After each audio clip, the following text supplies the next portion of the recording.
Close your eyes for just 1 second. Not to sleep, not to escape, but to feel what is already moving in the spirit right now.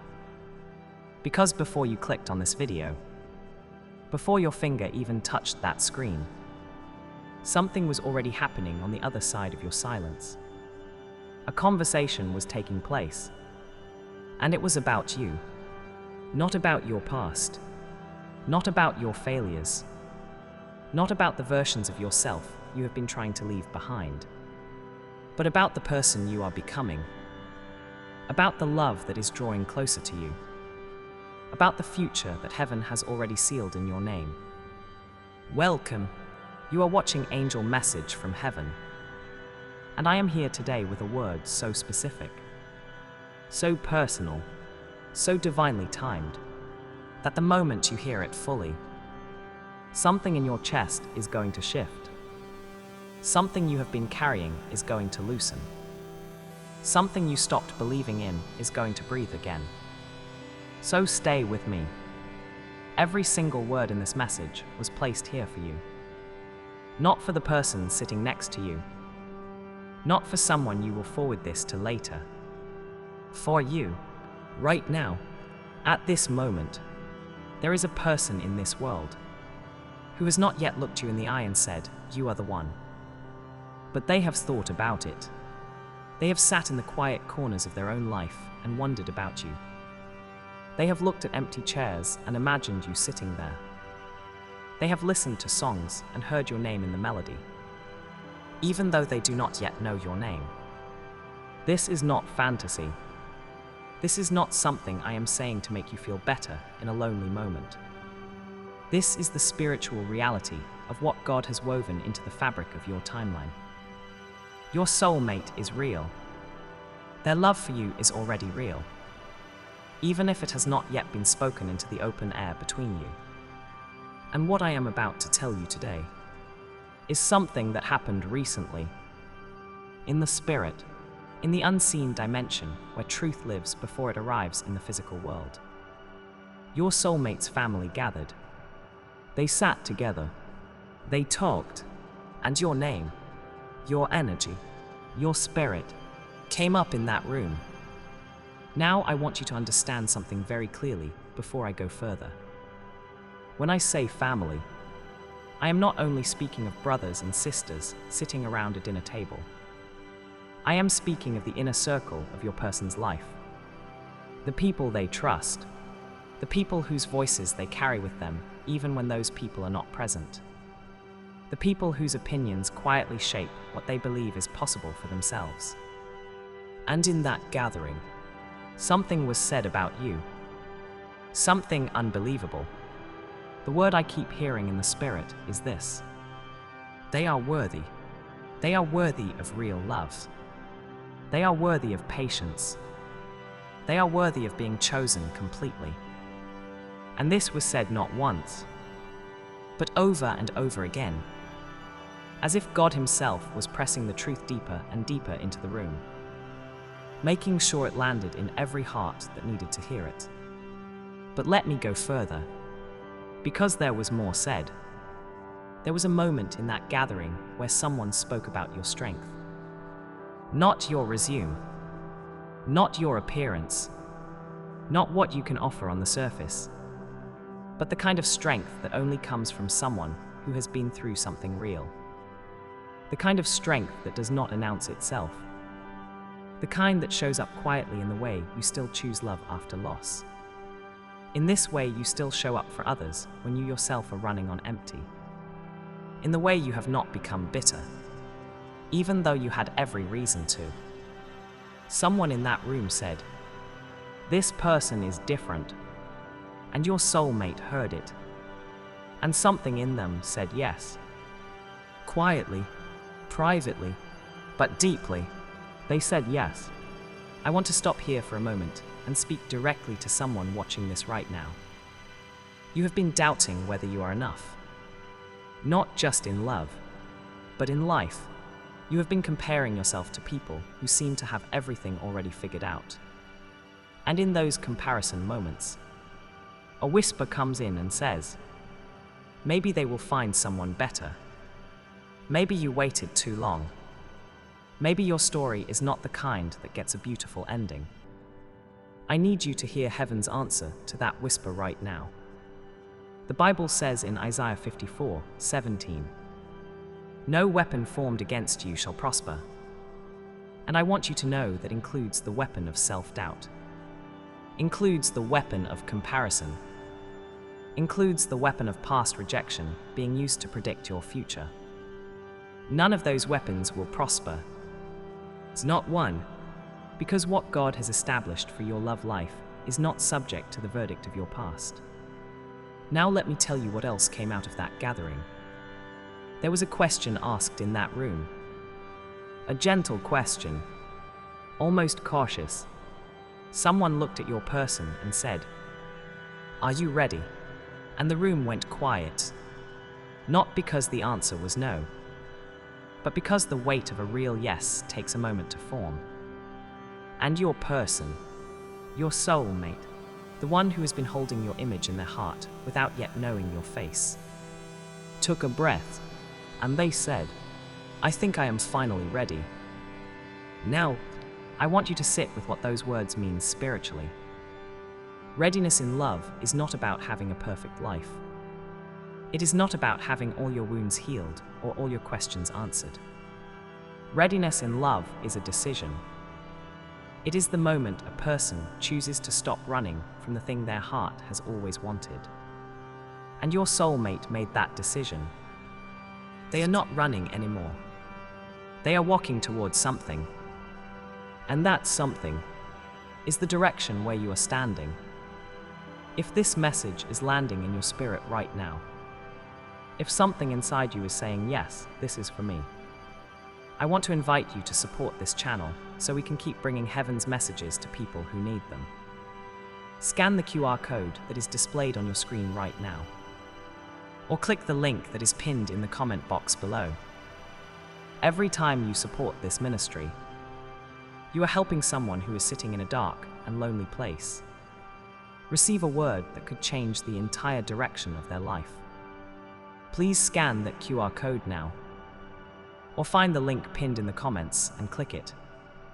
Every act of support matters. Every single one. Let me continue, because there is something else that was spoken in that gathering. And this part is going to shake something loose in you. Someone in the room brought up the timing.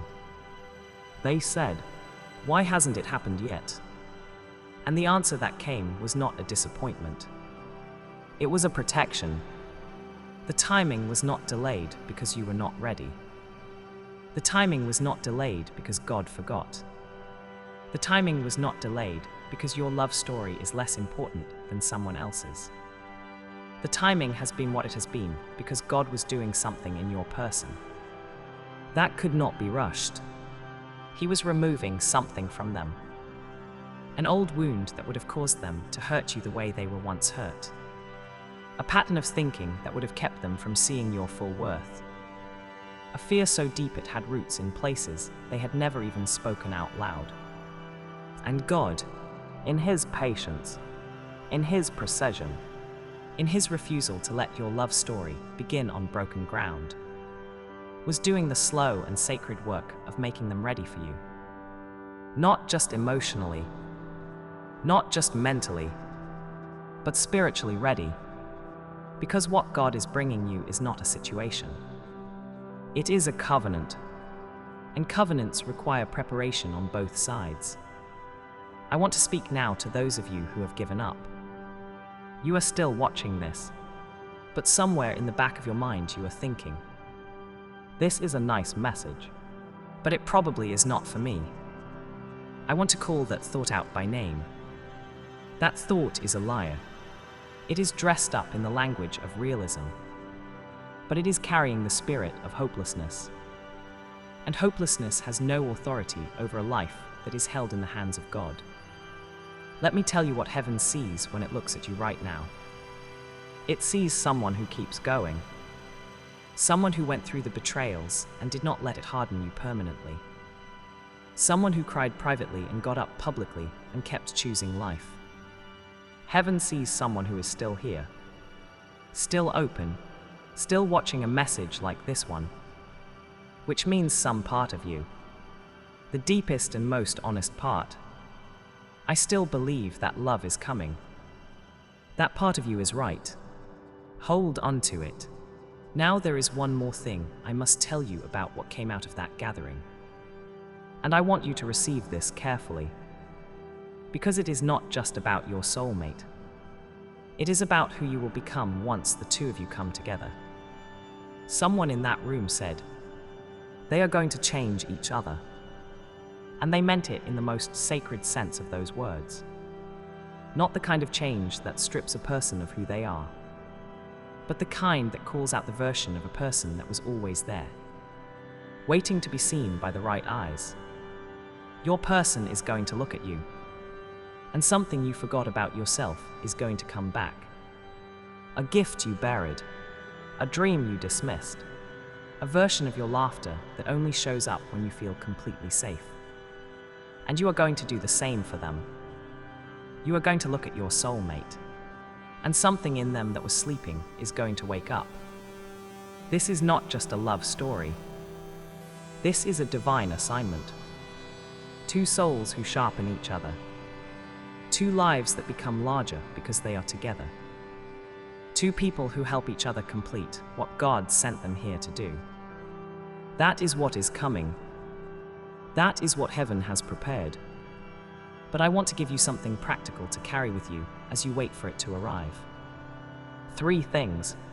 The first is this. Stop explaining yourself to people who are not called to understand your season. Not everyone around you can see what God sees when He looks at your life. And their confusion about your path does not mean your path is wrong.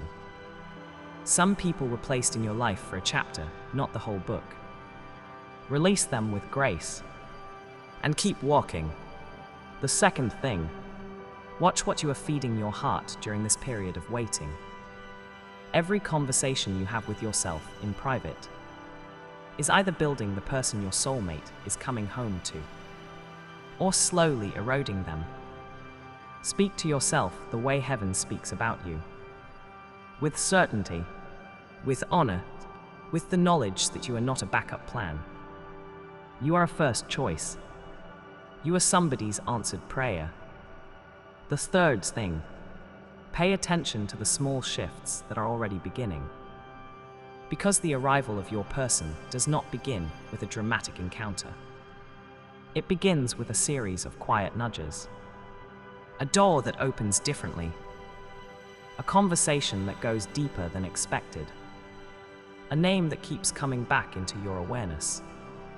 A feeling in your chest that has no clear source but will not go away. Those are not coincidences. Those are coordinates. Heaven is moving the pieces, and some of them are already in motion. Before I close today, I want to speak to those of you who are in the early stages of something real right now. You have met someone, or you have reconnected with someone, and there is something there that feels different from anything you have felt before. But you are scared to trust it, because you trusted before and it broke you. And you are sitting with this new feeling like it is a flame in your hands, wanting it to grow, but terrified to breathe too hard in case it goes out. I want heaven to speak to you directly right now. This flame will not go out, not if it was lit by God. And what you are feeling, that specific quality of warmth that you cannot explain, that is the signature of something divine. Don't talk yourself out of it. Don't let old scars write the review for a new chapter. Give it room to breathe. Give yourself permission to hope. Because hope is not weakness. Hope is the language of people who understand that God is still writing. I want to remind you one more time to support this channel before we go. Scan the QR code on your screen right now, or click the link that is pinned in the comment box below.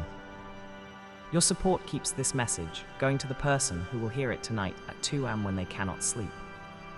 To the person who is sitting in their car in a parking lot, needing to know they are not forgotten. to the person who is one more disappointment away from giving up on love entirely. Your support reaches them. Please scan that QR code now. Please click that pinned link below. Do it once. Do it as many times as you feel moved to. Every click is a seed planted in someone else's breakthrough. And if you are not yet subscribed to Angel Message from Heaven, I want to invite you to subscribe right now. Click that button. Turn on the notification bell. Because what is coming next on this channel is something I have never released before. We are going into a message about the divine timing of reunion, about the souls that were separated by season and are being brought back together by God's own hand, about the love that did not work the first time, because the first time was never meant to be the final time. That message is coming, and you do not want to miss it. Subscribe now so Heaven's next word finds you the moment it arrives. Let me close with this. You are not reading the final page of your story right now. You are in the middle, and the middle can feel unbearably long sometimes. It can feel like nothing is happening. It can feel like everyone else's story is moving faster. But the middle is where God does his most extraordinary work. The middle is where preparation happens. The middle is where a character is formed that your love story will be built on. And your middle is not empty. It is full of the prayers heaven is answering, full of the positioning that God is doing on your behalf, full of the quiet miracles that are setting the stage for the moment everything changes. Your soulmate's family talked about you, and what they said was this: this person is worth waiting for. This person is worth choosing. This person is going to be one of the greatest gifts our family ever received. Heaven agrees. God agrees. And if you will let these words reach the deepest part of you today, your own heart will agree too. Go now with the knowledge that you are loved, not just by the one who is coming, but by the one who is sending them. This is an angel message from heaven, and this message was made for you.